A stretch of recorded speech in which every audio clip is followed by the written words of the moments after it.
göremedim. Obada değil midir? He kardeş, nerededir Turgut'um? Turgut Alp ahaliyle helalleşip obadan ayrıldı. Obaya dönünce öfkesi diner dediydim. Ama görürüm ki dinmemiş.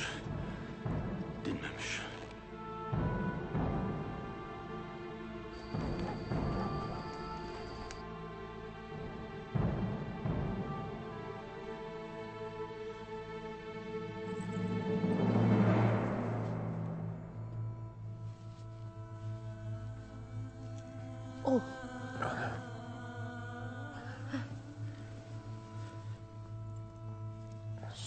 Su. Su. Yavaş.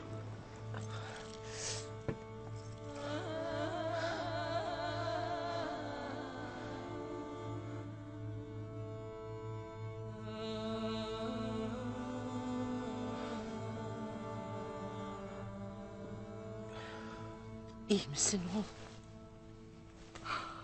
Çok şükür. Çok şükür.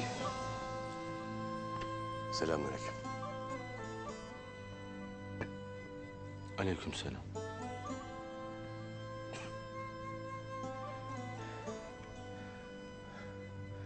Az kaldı Noyan'ın yapamadığını. Sen yapacaktın Ertuğrul. Noyan mı?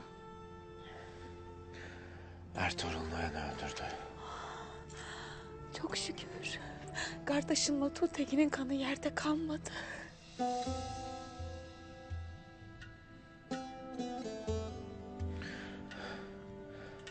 Ertuğrul. Bilesin ki sana garezim yoktur. Olan oldu. Eyvallah abi. Gayrı ders alsın kardeşim. İnadından vazgeçilsin. Ertuğrul, yarın yanımda olasın. Şu başımıza açtığın belalardan gel, bir olup kurtulalım. Sen her zaman demez miydin? Av benim, toy senin olsun diye. Gayrı sözünü tutmanın vakti gelmiştir. Gel bir olalım, cümle aleme Süleyman Şah'ın oğulları her derdi birlikte açtı dedirtelim.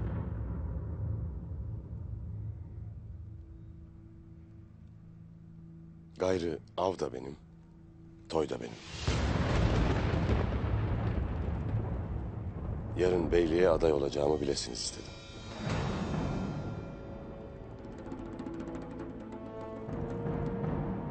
Müsaadenle ana. Ertuğrul. Sen ne dediğini bilir misin? Ağabeyin dururken sana mı kaldı beyliğe talip olmak? Sen ne dediğini bilmez olmuşsun kardeşim. Başımıza açtığın onca bela yetmezmiş gibi imdi bir de toyda ikilik mi çıkaracaksın? Düşmanın en büyük hilesi dostluğudur ağabey.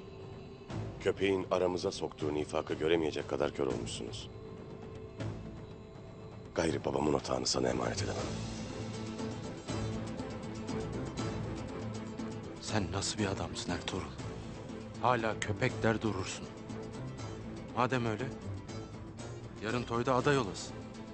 Olasın ki boyunun ölçüsünü alasın. Sen de şunu bil. Babamın emanetini darmadağın etmene müsaade etmeyeceğim. Babamın emanetini köpeğin fitnelerine kurban etmeyeceğim ağabey. Son sözüm budur.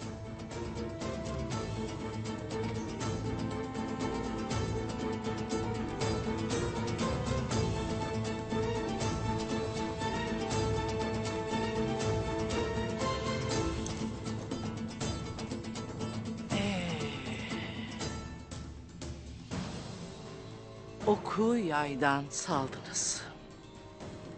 Bakalım babanızın emanetini delip geçmesine nasıl mani olacaksınız?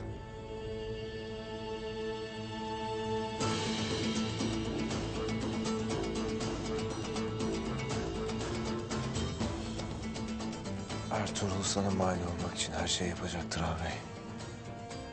Sen merak etme kardeşim. Yarın benim yanımda ol da. Haydi hayırlı istirahatler. Merak etme ağabey.